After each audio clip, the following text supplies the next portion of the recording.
How to log in to Blizzard account. So if you want to log into your Blizzard account, then first of all open up a browser, any browser that you're comfortable with, and I'm here with Chrome browser. Simply go for the search bar and search for Blizzard, and now you need to go for blizzard.com, which is on the first search, and you can go for account, which is on the upper side, and then go for login.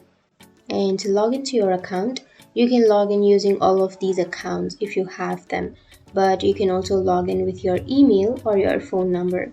So I'll be choosing email. So enter your email address on this first blank, and then you need to enter your password on the next blank. And after entering your email and password, you can simply click on login.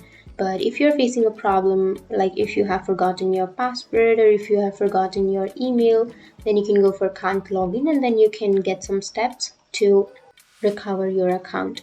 But if you don't have an account, then you can go for create a free Battle.net account, and then you can create your account. But if you remember your credentials and if you want to log in, then simply enter your information and click on login. And after clicking on login, you'll be logged into your account. And after clicking on login, you'll be logged into your account. So that's it. That's how you log into your Blizzard account. And if you have any questions, feel free to comment below. Thanks for watching.